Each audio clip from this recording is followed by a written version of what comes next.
true stories that make us say, wow, God. wow, God. Wow, God. I was never a dad who thought he'd have a son in prison. Never. Not in a million years.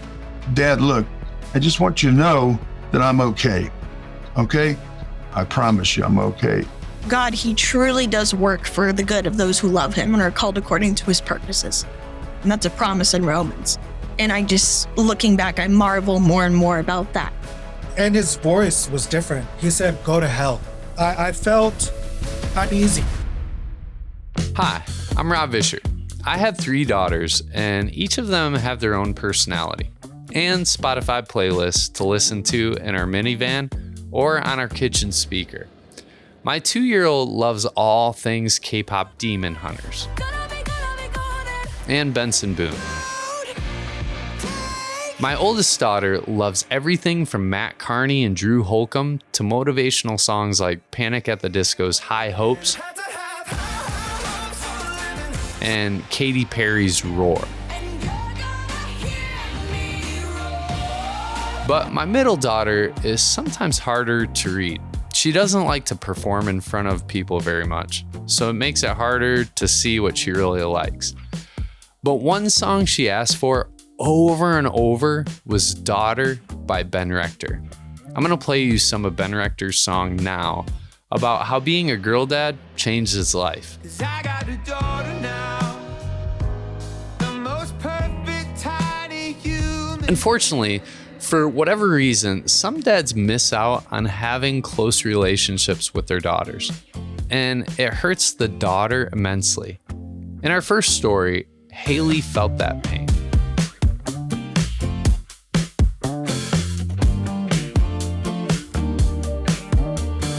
Something I've learned about God is how incredibly intentional he is and how he is always working, even in our greatest and deepest of pains. And that with God, no season is wasted, no time is wasted. I lost my dad unexpectedly January 2024, just a few months before I got my book. And before that, though, I had had an estranged relationship with my father, unfortunately, for a few years. And in 2023, he and I weren't really talking very much. And I was given an opportunity to write a short film for this film contest called the 168 Film Contest. It's for speed films, so you get all of 2 weeks to write and produce and cast and film a short film, about 10-minute film. And you get a verse assigned to you that you have to base the story on.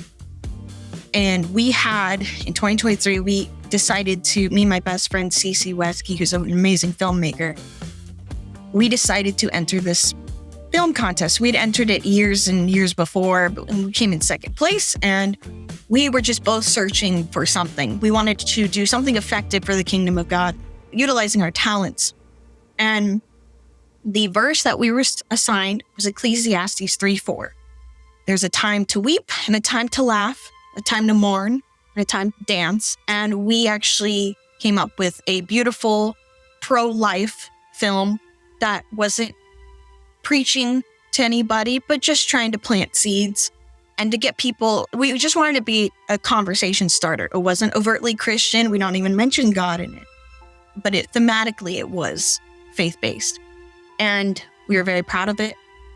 And we started to cast for it. And Cece turned to me and she said, I really want your dad as the grandpa in this. And my dad was an actor for 55 years. That's all he did. He never worked any other job. And it was just an amazing thing to say in the industry. And he was a profound actor. And so we cast him. And that was one of the few times I really talked to him. And I just was like, hey, Dad, you want to be a part of this project? He said, absolutely. So we cast him. And like I said, this was 2023. This is actually September. So this was only a few months before my dad passed. And he's on set with us. And that film set became our place of reconciliation and healing. And I spent hours with my dad, and we just talked and laughed and had the most amazing time. And that's where we rebuilt our relationship. This turned out to be my dad's very last film. And it was my film that I wrote. I'm sorry. It's just really beautiful in a way. It's very poetic. And it's all God. That after 55 years, my film was his last film. And he had never starred in anything. I've done short films, but he'd never been in them before. And that film ended up winning the entirety of the 168 Film Festival. And part of winning that, you were put at the front of the line for the Angel Guild, part of Angel Studios, for the guild to vote whether or not to be passed on to the producers of Angel and potentially turn into a feature. Now, unfortunately, the people of the guild didn't know that it was a speed film, so they had some critiques that was like, well, we only had like 2 weeks to do this. No excuses, though. It didn't pass because I don't think people didn't understand it was a speed film, but that's okay. It's still online. It's called Planted, and it's still starting conversations, and it has my dad in it as one of the main characters. Now, and that I didn't even care if we won that film festival. I just was so grateful I could rebuild my relationship with my dad. And so then after we filmed, it was very strange. I had random emails of people inviting me to join Bible studies. And I joined 2 different Bible studies, 2 that were opposite sides of the country, and they were on eternity and on heaven. And there was a short segment of one that was about grief. And I've lost friends before, not necessarily close friends, but people that I knew, I've lost them. And I understood grief, but I didn't understand it in the way that they were covering it. But still, I participated in the Bible studies, took a lot of notes, and then I was given a book called Embraced by the Light, which is about one woman is chronicling her time when she died and went to heaven and met Jesus and came back. And I read that book, and it was so many things that were in the months after Planted were being given to me, resources, tools that I didn't understand how to use those tools because it didn't resonate with me as much. And then my dad and I had one last conversation. And the last conversation that we had was about eternity. And he said to me, "Won't it be so wonderful?" And he was so excited to meet Jesus. I wish he was a little less excited because I would really love for him to still be around and see where I'm at today. But then he passed in January, and it was my best friend Cece, and I was just lost in the grief. It was my best friend Cece, the filmmaker I worked with, who reminded me of what Planted, the Bible verse associated with Planted, which was Ecclesiastes 3:4. A time to weep and a time to laugh, a time to mourn and a time to dance. And I don't believe any of that was coincidence. I don't believe the Bible studies were coincidence. Any resources and tools I was given, I believe it was God preparing me for the greatest loss in my life.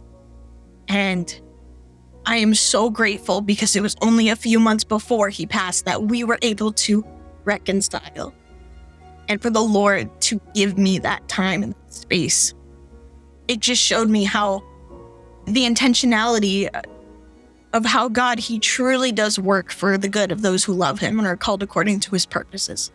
And that's a promise in Romans. And I just, looking back, I marvel more and more about that. And I'm just so grateful. And I know my dad was very grateful too. And at the time, it felt very unfair. And I tried to run away from God. I was angry with him. But he was sustaining me even before it happened. He was preparing me. And afterwards, he was carrying me through it. And funny enough, the next day after my dad passed, I had to start a new job. And at the time, I resented it. I was like, I need time to grieve, but there was rent and there were bills. And I needed to make money. And the job was on an animal rescue. So, of course, I'm grumbling. And why don't I get the time? I financially couldn't afford the time to grieve. But that animal rescue also gave me something to wake up for. And I was just surrounded by rescue animals who needed healing as much as I did. Horses, pigs, dogs, cats. And I worked there for years, and it was one of my greatest joys. It's at a rescue called Foxville Humane Society up in Washington. And actually, some proceeds of my book are going to be donated to their cause because they help humans and animals alike. And they truly helped me in so many ways, but especially around that time. And God, he gave me purpose in the grief, gave me those animals. And he doesn't remove the grief, can't, but he walked me through it. And the shortest verse in the Bible is Jesus wept. He grieved. He grieved knowing he was going to raise his friend Lazarus from the dead. But he still grieved. And I know now, like, he understands that depth of despair that we feel when we lose someone we really love. And he didn't leave me in that despair. He helped me rebuild, and now I can look back and marvel on all the ways he was working, all the ways he was weaving things together to prepare me because he loved me and he wanted to help me through something like that. And he helped me reconcile with my dad beforehand, and I'm so grateful.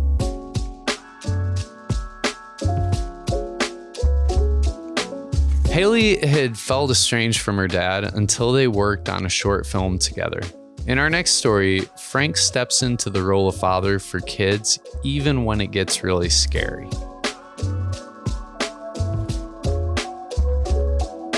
There was one teenage boy. He was 15.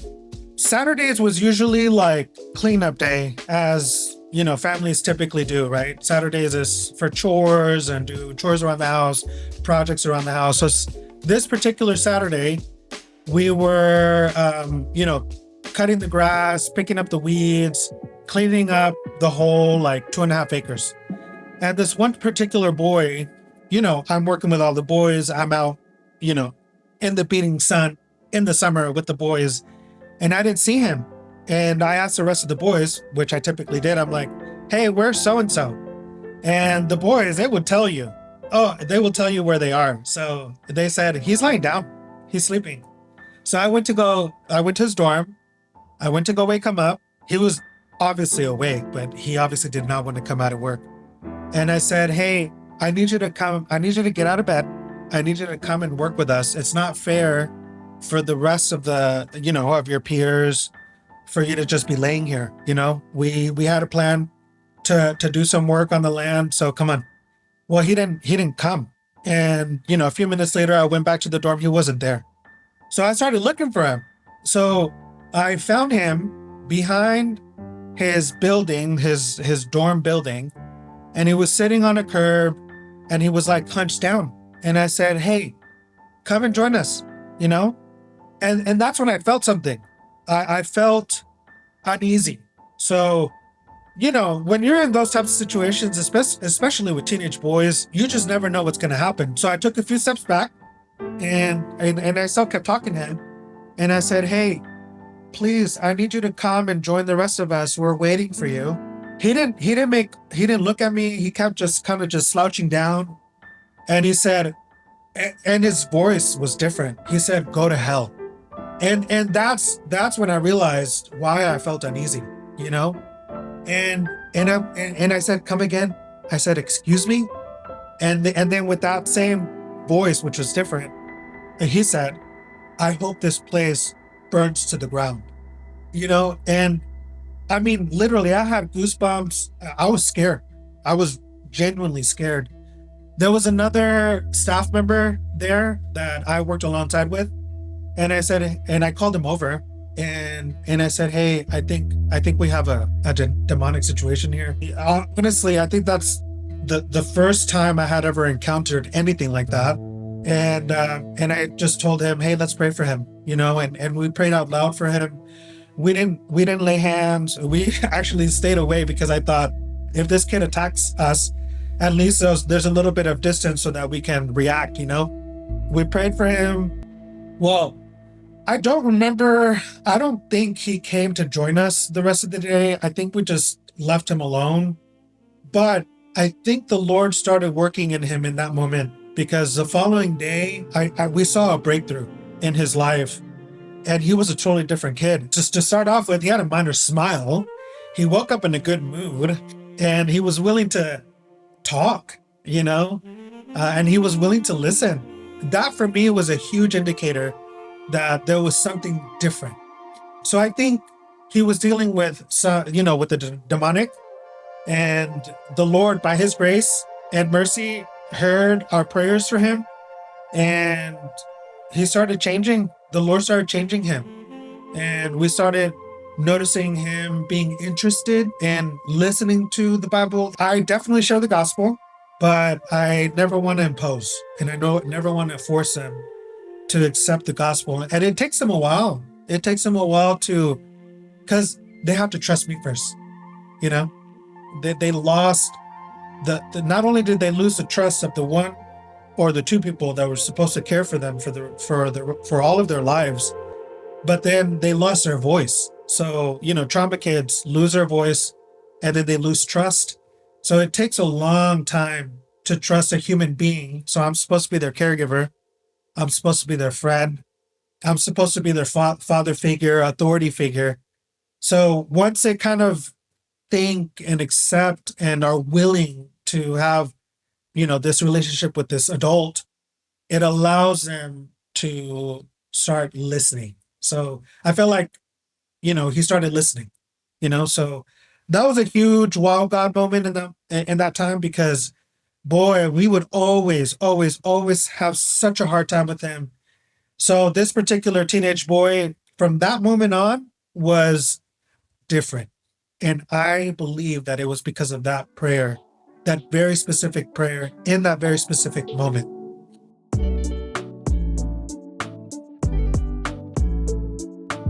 If you want to find out more about Frank's orphanage, go to lilyofthevalley2.org. Frank has witnessed kids recover from unimaginable trauma. But in our next story, songwriter Jerry Buckner didn't get to see his son recover.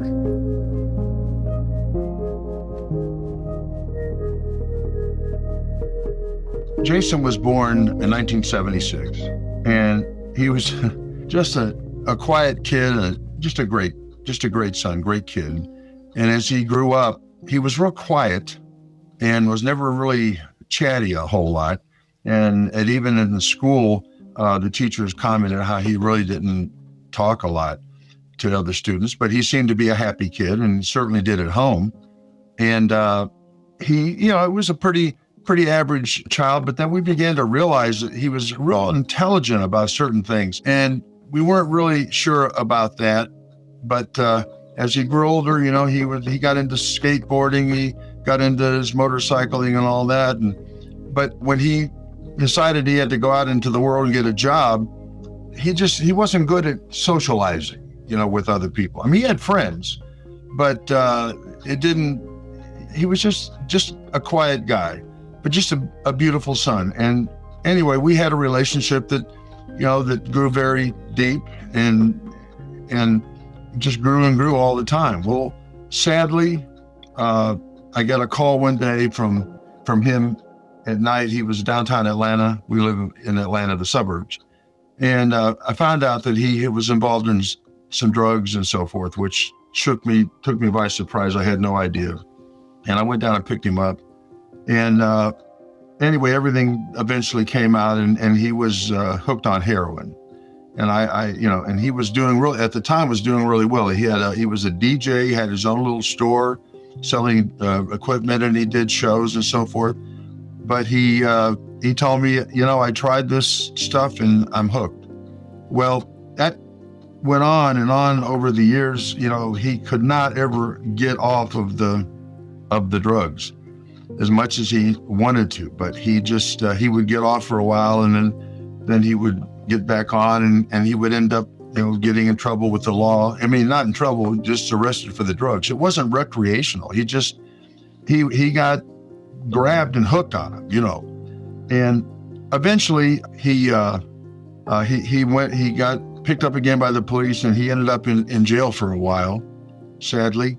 And when he got out, he had to wear the thing on his leg and all that. Well, he had been in there long enough, for like 3 months or so, that he really had, without wanting to, he was off. He was clean. And he said he wanted to stay clean. That's what he's going to do. And he did. And he got a job with some guy, a friend of his, and they were doing some construction work, and they even did some work here at the house. And he looked like he was, really trying to hang in there, make the change, and was working hard and everything. And that went pretty good for a while. Well, he had this girlfriend who had also got arrested with drugs and was serving a long time sentence. And she was going to get out of prison. And she wrote him this letter, and the letter kind of freaked him out. He thought she was breaking up with him. I don't know. I've read the letter. I don't know. It was just, she was saying, I can't get in trouble again, blah, blah, blah. But for him, it was a rejection. And the next morning, he and his friend of his stopped at some guy's house to pick up something. And this guy was a drug dealer. And this guy offered Jason, hey man, I got some really good stuff. Well, he was in a depressed mood, and he went ahead and took the shot. Well, it was full of fentanyl, and it killed him. And he died right there on the spot. And it was just traumatic. I remember the police coming to the front door. It was a Sunday afternoon, knocking the doors, 2 policemen, and they come in. And I thought, they asked me if I knew Jason Buckner. Yes. And they said, well, Jason's dead. The guy just blurts it out. I go, what? And it was just an awful day. It was a terrible thing. And my heart was just absolutely broken a million pieces. And so was my wife. But it was just a very traumatic thing. And I expressed that for a reason. Well, over the years since his passing, we have tried to, you try to deal with it. I prayed about it and tried to find reasons for it. And, why would you let this happen to lose my son, and trying to get relief, and just, it worked for a little while, but it was just never went away. And one night, I went to bed like always. I'm sleeping, and all of a sudden, I see myself. I'm in this dream, and it wasn't. Most dreams are, they're all scattered and everything. This was not. This was like real, very, very real to me. And I'm looking. I don't see me, but I see a figure far away. It's a beautiful scene of mountains and a beautiful grassy area, just, countryside, real pretty. And I see this figure up there, and I can't quite tell who it is. And I keep looking, and suddenly the figure just kind of jumps. When I say jump, I mean like a blip in the film. Next, he's closer up, and I can see. I thought, that looks like Jason. And then all of a sudden he's closer, and I'm going, it is Jason. And then he's close to me, like in front of me, and I'm looking at him, and he's got this smile on his face like I'd never seen before. And he looked just so at peace. And I'm just looking at him and saying, Jay, it's you, and my heart is just, pounding. And he says, basically he was saying, Dad, look, I just want you to know that I'm okay. Okay. I know that you love me, and you know that I love you, and I know that you're hurting, but I don't want you to be like that. The separation is just going to be for a short time, but I don't want you to worry. I'm okay. I promise you I'm okay. And I reached out for him at that point, and he came to me. I mean, he kind of come toward me, and I put my arms around him in this vision or dream, whatever you call it. And at that moment, he began to just fade, and I began to wake. But in that fraction of a second, I thought I could actually feel him. I thought I could feel him just for the blink of an eye with my arms. And then he was gone, and the dream was gone. And I woke up, and I sat up in bed, and it was like I couldn't go back to sleep. It was an amazing thing. Just, I can't explain it. I've had dreams all my life. This was just, so I thought about it. And as a songwriter, and I've had some secular success hits and so forth. And I also write Christian songs, both. So an idea of some lyrics came to me about this. I thought, how could I have lyrics about And all of a sudden, it came to me, this entire song. And I wrote everything out as quick as I could. And I recorded it in my little studio here. And I put it up on Facebook just on his birthday. I wanted it to be up there the day of his 50th birthday, which he would have been celebrating. And the response was just hundreds and hundreds of people responding to it, and how beautiful it was and how it inspired them. And many, many people that had lost children, they said, thank you for putting this up. It really showed us the compassion and so forth. So I began to think about it, and I thought, I do not know the mind of God, and I would never even pretend or try to do that. But I thought, well, maybe God knew that this is so hard on me. Maybe, I don't know. Maybe he allowed this, I don't know, to happen for me. So I can't really say, but I know that that God loves us. He knows our struggles, and he knows all those things. And he can do, of course, whatever he wants to do. And all I know is I don't have an answer to what happened, but I can share the story and how it affected me personally. And it was a very realistic dream that I've ever had, and it was comforting. And for that reason, I'm very, very grateful to God.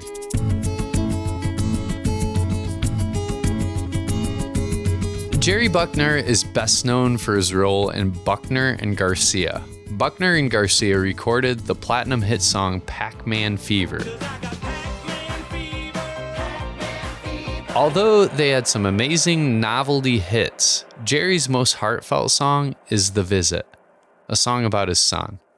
After I listened to it, I thought Jason Buckner, his son, didn't just know his dad as the Pac-Man Fever guy. He really knew him as dad. Jason's story ended too soon, but in our next story, Ken's son gets a second chance.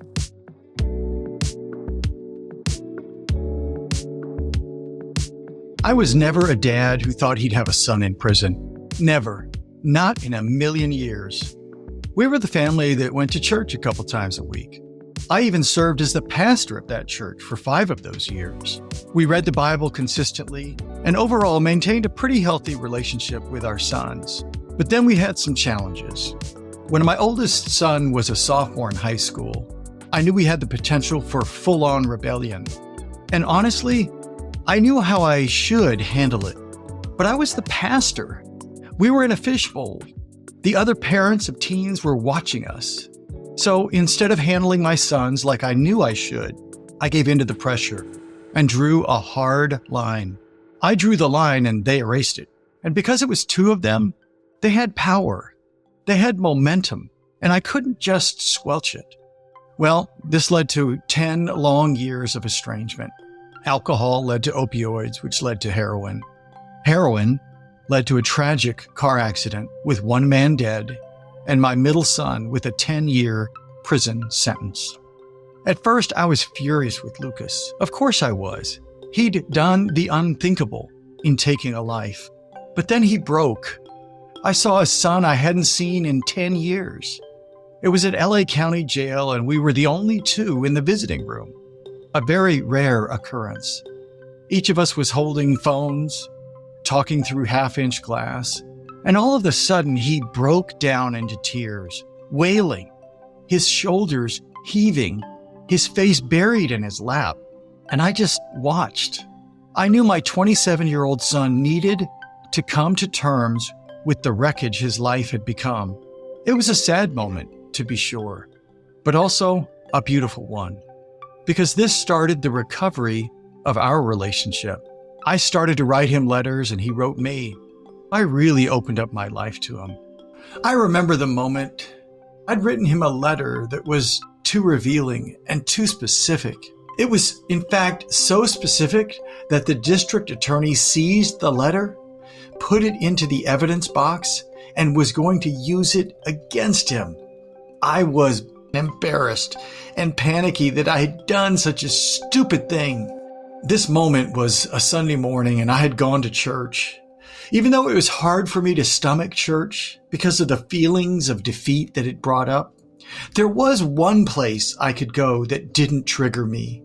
And the reason I could go there was anonymity. I didn't have to talk to one soul. No one knew me. It was far from my home, about a 30-minute drive away from my house.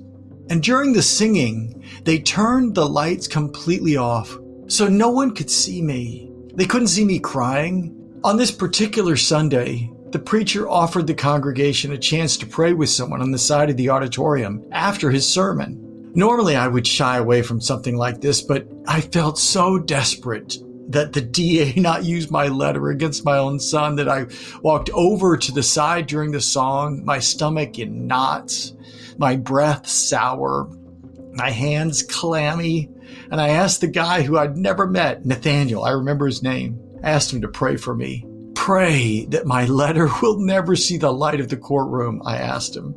Pray for my son, and pray for me as a dad that I can find my way. I feel so lost. This was the lowest I'd ever felt spiritually. And just in case you're wondering, no, that letter to my son never saw the light of the courtroom. But I did write him many more letters after that. They helped us become a father and son again.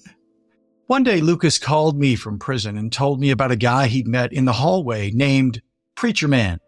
He'd stopped Lucas the day before and said, "Hey, you don't look like you belong here. What'd you do?" Lucas told him he killed a man when he was high on heroin. Preacher Man said, "Well, David killed a man too." David? Yeah, David in the Bible. Lucas couldn't believe it. He'd heard of the Goliath David, but not the Bathsheba David. Once we hung up, I thought I'd write the story for him as if it were a novel.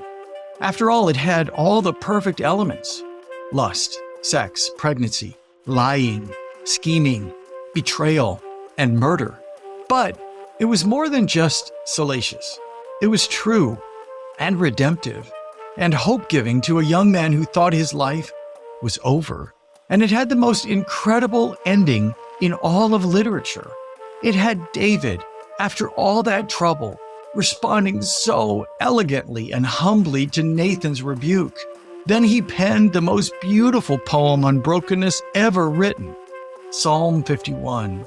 My son needed that story. He needed to see how far a good man could fall. He needed to see that there was life after failure. And he did. He saw that. And it helped him come to faith after believing he was too lost to be saved. But I needed David too. I was almost as lost as Lucas. I felt about as far away from God as I could. I couldn't even open a Bible at that time without a swarm of bad memories flooding my brain. I barely prayed because of discouragement. So to read about this David, to crawl into his skin and feel his lust and his panic and his rationalization, and in the end, his sorrow and brokenness and surrender, it was like salve to my soul. I loved this David. I felt a kinship with this weak man. If he could fall that hard, a man after God's own heart, and still get up, so could I. The David letter led to years of spiritual talks and letters between Lucas and me. A year before Lucas's release, I had to get real with him. And I suggested something unexpected. I told him I thought he had foxhole faith, the kind you have when you get a cancer diagnosis. Well, he kind of agreed. He could see himself having faith behind the chain link fence and then losing it out in the real world. This led him to reading like a madman. He devoured books by Frankl, Lucado, C.S. Lewis, and Dostoevsky. When Lucas finished Crime and Punishment, he wrote me this: "Dad, last night I had tears streaming down my face when I finished the book. I turned off my reading light, closed the book, and laid it on my chest. It was dead silent. Everyone was asleep, and I just stared at the ceiling, thinking about my life. Like the character in the book, and like Lazarus, I'm being raised back to life. It was such a strange feeling to be completely overwhelmed, but at the same time, completely content. I'm at peace with where I am, with who I am, with why I'm here, and what my life is becoming. I kind of felt the same way. With all I'd been through with my sons and my faith and my discouragement, to walk this walk with my son in prison, to help him find God as I rediscovered him. Are you kidding me? This doesn't happen to fathers and sons, but it happened to us. A few months after Lucas's release, he was baptized. 2 years later, he married a wonderful Christian woman. 3.5 years later, he held a son of his own. Today, it's been just over 5 years, but we don't take our good fortune for granted. We'll never forget the man who lost his life. We'll never forget his widow. Lucas has written her many letters of apology, but we remember God, how he saved the most unsavable of my sons. And I remember how he saved a man who almost lost his faith. I too found God again.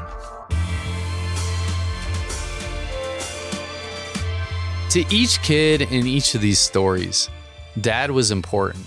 Speaking of dads, my friend David's dad, Rick Altizer, recently released a moving documentary he calls Me Daughter. It's about the important role dads play in their daughters' lives. This is one statistic he gave in a news interview recently. 80% of how we feel about ourselves, our sense of identity and self-identity, comes from our father. It strikes me now that whether I'm ever a world-famous songwriter or podcaster, my girls don't care. They just care that I'm dad. When they're my age, they won't remember all my accomplishments or awards. They'll remember the time we spent together. And they might laugh a little when they think about me trying to hit the high notes while singing to Katy Perry or K-pop Demon Hunters. And thinking about my purpose and God's plan for me through their eyes makes me say, wow, God. And when I say wow, God, I mean the one true living God, the God of Abraham, Isaac, and Jacob. He's the Father who makes my heart say, wow, God. Wow, God. Wow, God. My wow God story. I wanted to share a wow God moment. That's my wow God story. Praise God. And I'm so thankful to God for this wow God moment. So, thank you, God.